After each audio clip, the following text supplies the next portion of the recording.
Back at you with another video. Plus, it's a challenge to all my CDL drivers, girls and guys. It's a pre-trip challenge. Let's see how much y'all still know on your pre-trip, and it's going to help the other drivers or people that are trying to get their CDLs, get their CDLs, and don't be scared to comment and share, what y'all know. So I'm gonna start it off. I'm gonna put my keys in my pocket and I'm gonna chalk my wheels. Then I'm gonna start from the top. My RDM marker lights, I'll make sure they're secured with screws, not cracked or broken, and amber in color. Then I'm gonna come down to my windshield. I'm gonna make sure that my windshield is secured with rubber seal. The rubber seal is not torn or dry rotted.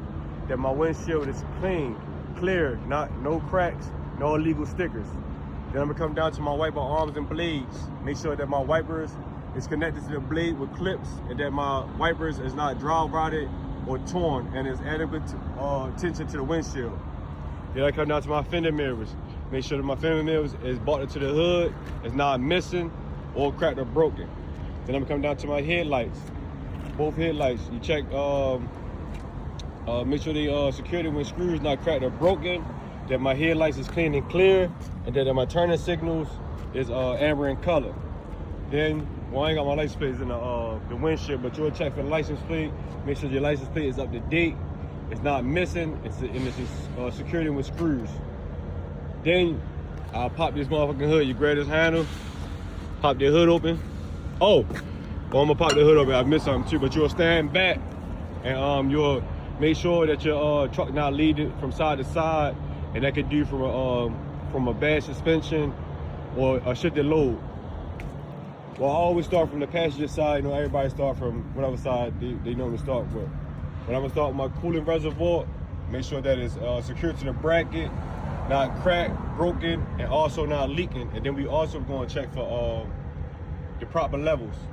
Then you go to the radiator, make sure the radiator is brought into the frame with no damage to the frame, not cracked, bent, and also not leaking. Then we go down to the alternator, make sure that the alternator is brought into the engine, and it's gear driven, that the belt is no more than 3/4 in the belt, and the belt is not dry rotted, torn. From that, we're gonna go down to the water pump. Make sure the water pump is also brought into the engine, that it's gear driven and also cracked and not leaking. Then we're gonna follow the exhaust all the way to the back. Make sure the exhaust, my exhaust down here. Make sure that it's bolted to the bracket. You don't see no black soot or no holes indicating, black soot. I feel like I'm missing something. Then we're gonna go over to the driver's side. From the driver's side, I don't know why the fuck that shit over. But from the driver's side, we're gonna check the engine dipstick oil. We're gonna make sure that's not cracked, leaking, and we're gonna check for proper levels. We're gonna check the power steering fluid, make sure it's brought to the bracket, also not cracked or leaking. We're gonna follow that all the way down to the power store reservoir. Make sure the power store reservoir is brought into the engine, gear driven, not cracked or leaking. The drive shaft, make sure the drive shaft is y'all see, look, see? Drive shaft is brought into the gearbox. The U-bolts is not worn, loose, or missing, and the drive shaft is not bent. The gearbox, make sure the gearbox is brought into the engine, is brought to the bracket, brought to the frame with no damage to the frame, and is not cracked or leaking. The air compressor, make sure the air compressor is also brought into the engine, not leaking, and it's gear driven. And then you'll come down to the brakes, then the pitman arm, drag link, and upper and lower tie rod and steering rod. Make sure they all got, these little castle nuts and cotter pins. Make sure they're not loose. The U-bolts is not worn, loose, and missing. Then you come over into the brake drums. Make sure the brake drums is brought into the bracket, not damaged, cracked or leaking. Brake shoes. Make sure the brake shoes is not worn, dangerously thin. Also not cracked or leaking.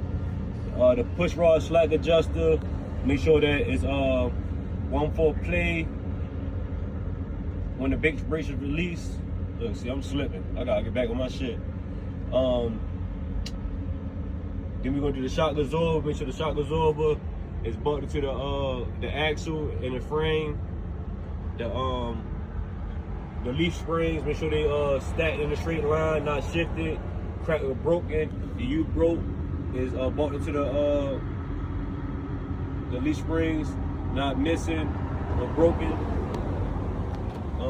Spring mount is bolted to the frame with no damage to the frame.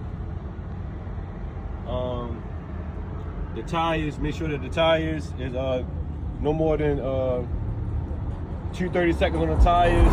Pretty much that you can put a quarter inside it. Make sure they're not worn evenly, no cuts, and they're not leaking.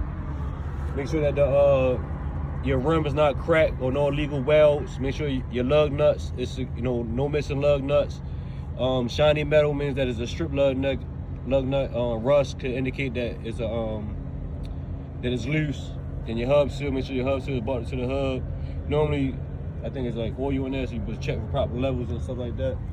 Yeah, hey yo, I'm slipping, so y'all get back at me. Y'all see what's up. That's part one.